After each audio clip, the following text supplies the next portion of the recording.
let's just take a moment to look at this beautiful scenery we're in. I never film outside. I live with housemates and everyone's home. So, yeah, we have a bit of a change of scenery, but I feel like I could get used to this. I feel like this is very nice. Anyways, I mean, I can't speak for everyone, but I feel like, we tend to gravitate to the same people in our dating lives in a lot of cases. We sit around wondering, why do I have such bad luck? Why does this keep happening to me? Why does it always seem to end the same way in my relationships and have similar themes? And the big question hits us of, oh shit, am I the problem? And the thing is, in my opinion, I don't think we're necessarily the problem. I don't think that's the issue. I think, if anything, it has to do with our hardwiring in our brain. So, yeah, let's get into it. Hello, everyone. My name is Emerson, and welcome to Mental Banta. Today, we'll be talking about how we tend to attract people into our lives that are very similar to our parents or our wounds, and how we can break the pattern and be a bit more intentional in our dating and social lives. So, you've noticed that you seem to have the same patterns in a lot of your relationships, same type of people, same person in a different font, play the same role in a lot of your relationships as well, both in friendships and in relationships as well. And the thing is, you can feel drawn to these type of relationships and type of people and this type of role that you play and really not know exactly why, logically why you keep doing this or you keep having these same people in your lives. There's no really logical explanation to this in your mind, and the thing is, this type of pattern recognition started way before, your dating days. It started from your childhood. Okay, so I'm no expert. I'm not even going to try and sound like a scientist.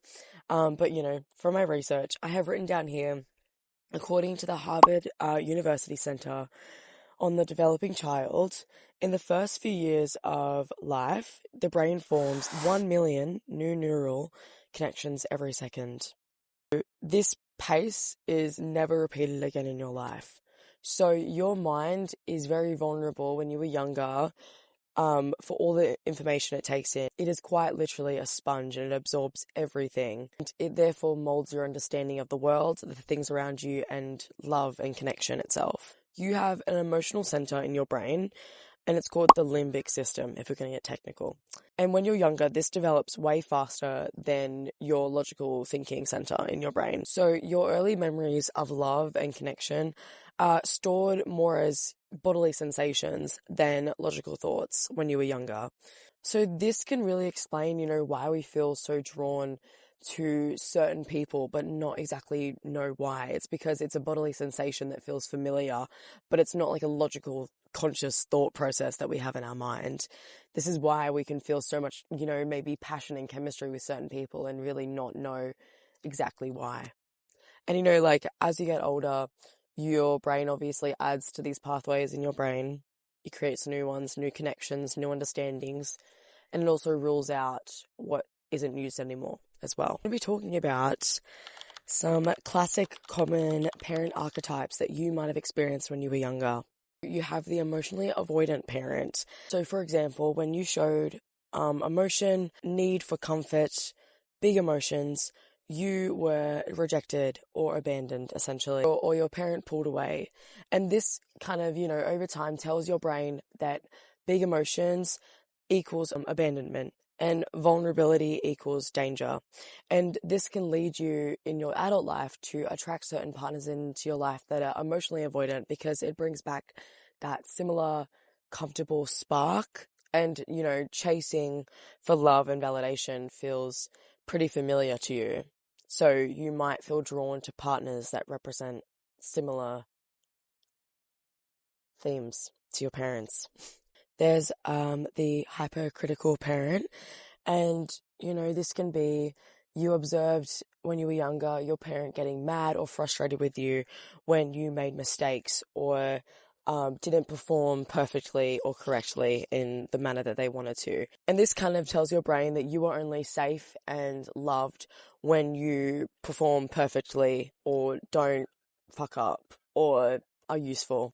And in your adult life, you may feel, attracted to people with similar characteristics who are a bit hypercritical of you, because you are used to walking on eggshells with people. and you're used to chasing people's approval. You have controlling parents. So these type of parents, I guess, don't leave you much room for independence or your own time. And you might have experienced, guilt tripping from your parents when you did try to show independence or make your own decisions.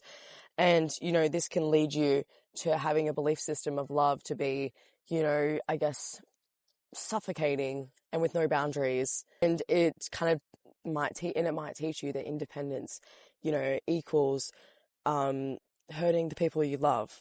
I feel like this can also go in two ways, where you can either, attract people that are very similar and, find yourself attracted to people with similar characteristics again that can be controlling.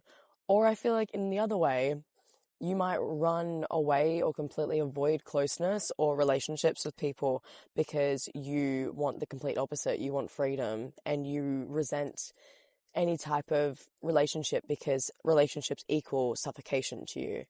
So it can really go, I feel like in my opinion, from my understanding, I feel like it can go in two different ways, Okay, so with unpredictable and volatile parents, so you might be used to extreme highs and lows in your childhood, very unpredictable movements from your parents, and not being able to really predict what was going to happen next. Your brain might interpret love, to love with an emotional roller coaster.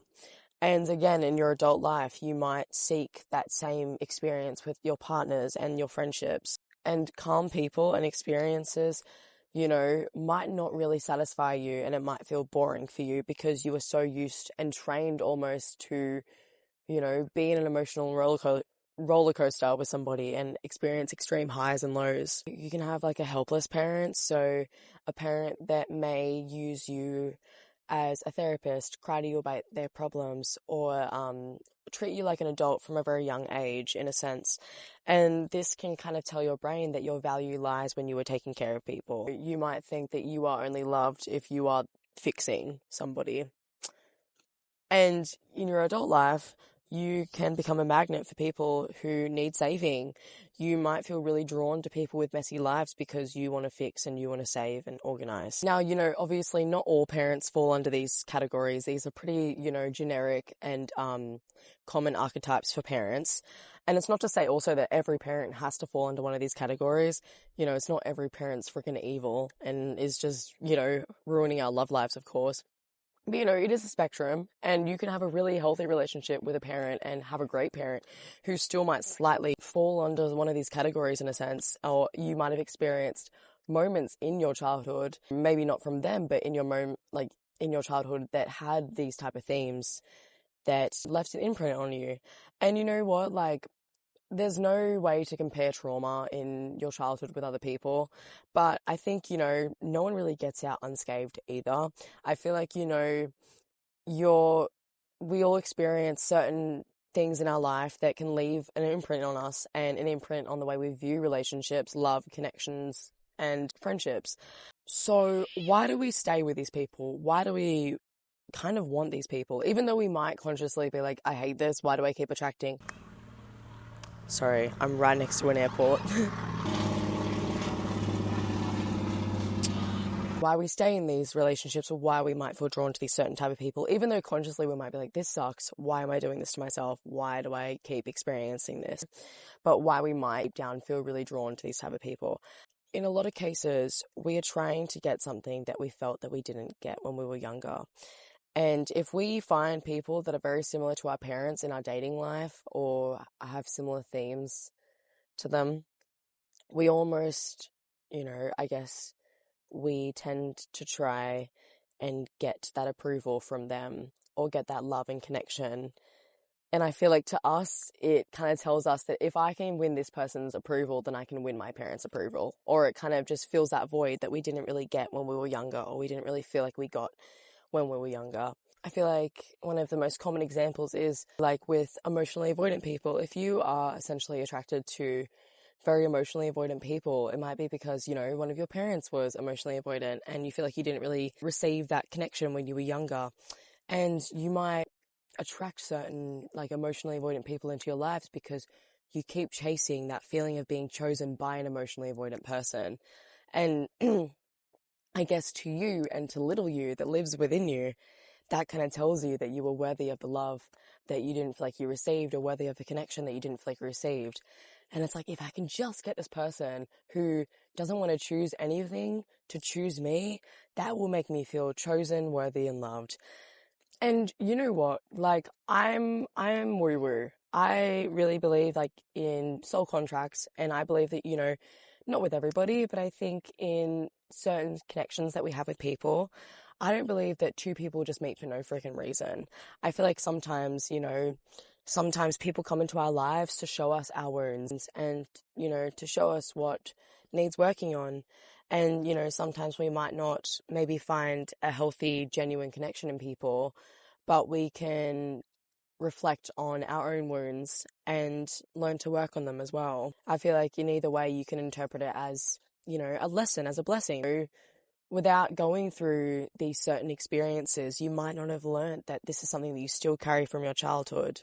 Because, how to actually work on these, it's so much easier said than done, because, it's hard to really, I guess, unwire all these things that we picked up from our childhood and in our teen years that we learnt was how we did love and how we did connection. The first step is awareness. It's a little hard to self-reflect like this a lot because it might bring a lot of feelings and emotions, but, reflect on your own childhood and compare it to your relationships now and see if you can draw a connection. Reflect on your behaviors in relationships, reflect on your experiences in your relationships with your parents as well. Awareness is always the first step. Bringing awareness to something can really help you understand where you bring certain patterns in from your relationships with your parents into your adult life. Pay attention to how you feel when you are exploring relationships or in friendships. Observe your body and how you feel after being with certain people. If something feels like unexplainable chemistry over just calmness and safety, it's a pretty good indication that this person might be representing something that you recognize from your childhood. And trust your gut and your intuition with these things as well. Like, I'm a big believer. I always say that your body knows before you do. Pay attention to how you feel after being with certain people. I remember in one of my experiences, I was seeing somebody who was very evidently just not right for me. And after I saw this person, I laid in my bed looking up at the wall for an hour in just complete abyss. And again, walked down to the beach and sat in front of the ocean for like another hour, not talking, like non-verbal. And I'm not like that naturally. I'm not that person. I ponder and I have times to myself, but that was a very crazy like indication that, like something was off. Like this was reminding me of something from my childhood, or this was, an unexplainable feeling that I had that just left me so shook and drained. And like my gut was probably screaming at me at this point, because it is a very clear indication that that person just probably wasn't for me. But you know what? I texted that person an hour later. And I learned that lesson now. Yeah, it's just listen to your body and trust when something feels a little bit too familiar. It's also about getting to know yourself and getting to know, I guess, like your own behaviors and where you might be, not even consciously inviting or entertaining certain people and behaviors into your life. So I guess once bringing awareness to these type of behaviors in yourself and to the type of people that you tend to gravitate towards too, it's about, having a bit more strict boundaries with yourself as well, And with all of this, it's obviously so much easier said than done. And this is something that takes time and I guess conscious practice, because even though your brain was wired when you were younger and you weren't consciously wiring your own brain when you were younger, now as you are older, you have the opportunity to do so. And it takes time and it takes action. It takes repeated action. It takes your brain needs to recognize new patterns. So it's about creating new patterns for yourself that feel familiar, that will begin to feel familiar over time. Like, you're not just immediately doomed if you feel like you didn't have like a great childhood or didn't have like a great, secure parent figure in your life that represented what love could look like for you. You're not immediately doomed in that sense at all. Maybe you even carry toxic behaviors that attract certain people into your lives as well. Like I like to look at this with attachment styles, for example. Avoidant attachment styles tend to go hand in hand with anxious attachment styles because they feed into each other. You might also represent certain things for other people as well. It's all a funky connection at the end of the day. But yeah, I'm always the biggest advocate for therapy and talking to people about this and loved ones, and journaling. This takes time, it takes practice, and there are so many resources out there that can help you now. And I really, I would like to explore this more as well on my channel and my videos if that was something that people are interested in, because it's a pretty broad summary. I'm the biggest advocate for talking, for journaling, and therapy. I would always encourage people to seek out therapy because this has also really helped me in my own dating life as well, seeking out therapy and understanding my patterns and what I'm inviting in without even realizing. Anyways, I hope you guys enjoyed that video today. If this is something I guess people want to hear more about, or this type of stuff, I'm more than happy to talk more about it. I do enjoy this topic. It's very interesting to even learn about, let alone apply it to your own life. It's very interesting to learn about this type of stuff. So I would be happy to explore this topic more. But yeah, I love you guys. Take care of you, and I love you. Bye bye.